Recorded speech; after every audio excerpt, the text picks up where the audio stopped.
existence of aliens is being kept hidden from the public. One man makes it his mission to discover the truth.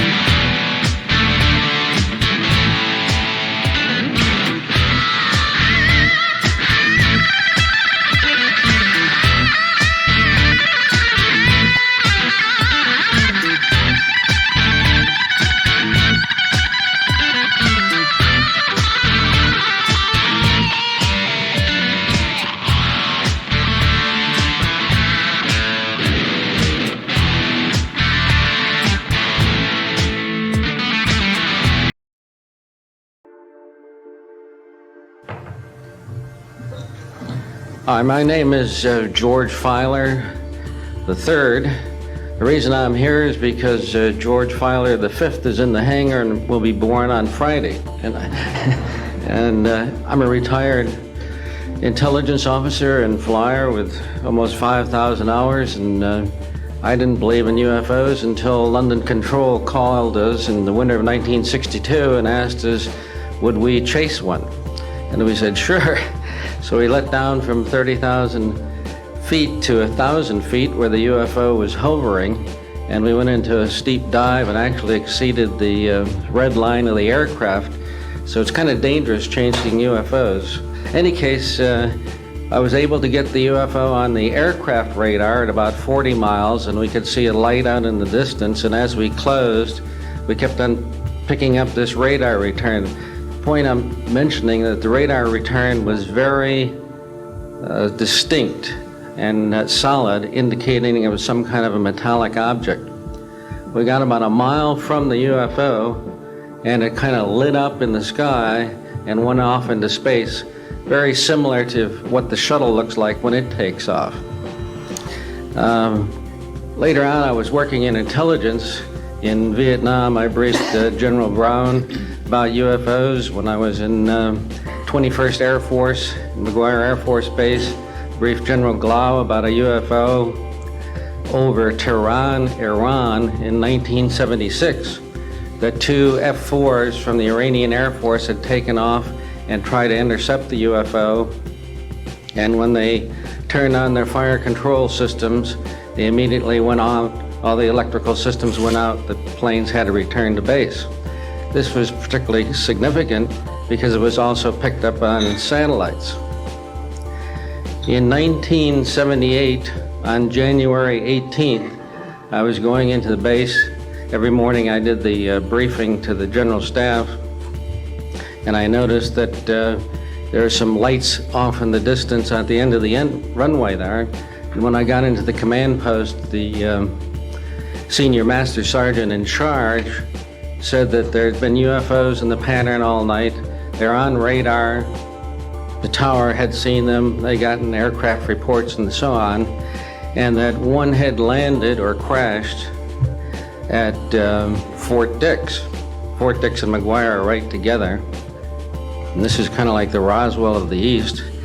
But in any case, an alien had come off the craft and had been shot by a military policeman, and apparently was wounded and was heading for McGuire. So for whatever reason, the aliens liked the Air Force better than the Army, perhaps because they're shooting at them. But in any case, our security police went out there and found him on the end of the runway dead.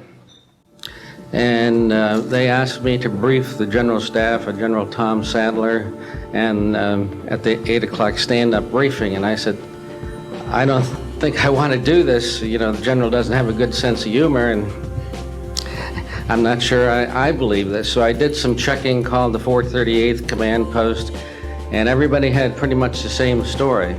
And at 8 o'clock that morning, just before I went on, was going to brief this, and I was very worried about it. They said, don't brief it, that it's too hot, so to speak. That's pretty much my story, and I'm prepared to tell the story in front of Congress, and it is the truth. Now, because of this, I've stayed interested in UFOs, and I'm the Eastern Director of the Mutual UFO Network. And between the National Reporting Center and Peter Davenport and the MUFON, we get 100 reports a week on average of people from all over the United States that see these things regularly. And if you start checking, they're out there and they're low, and people are seeing them all the time. And these are highly qualified people, all of whom essentially give us the reports by email. Thank you.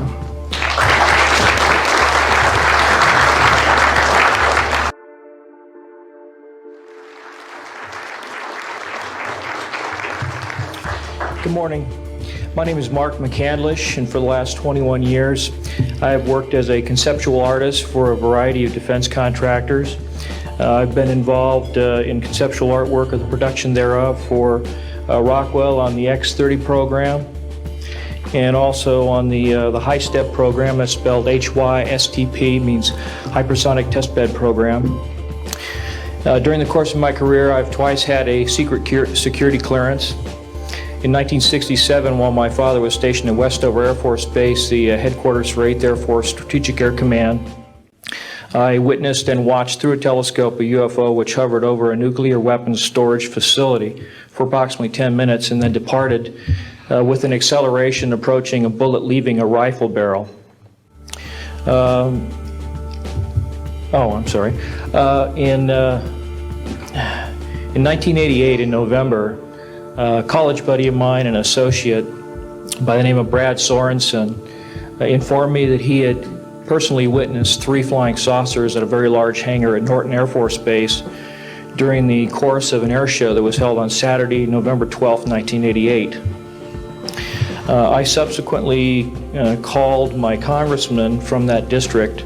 I called his office. This was Congressman George E. Brown Jr., who at the time was the chairman of the Congressional Committee on Space Science and Advanced Technology.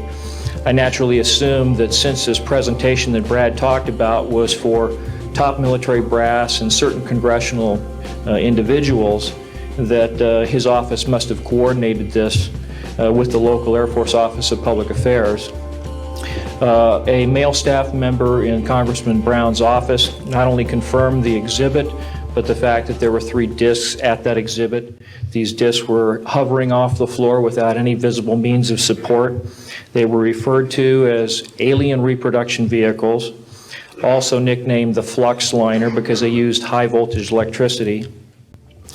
Let's see, to keep things short, this is a diagram that I made based on a sketch that Brad Sorensen did for me in rough form shortly after he had his sighting, and subsequently cleaned that drawing up and made it much more accurate. And that's the drawing that Dr. Greer is holding there now.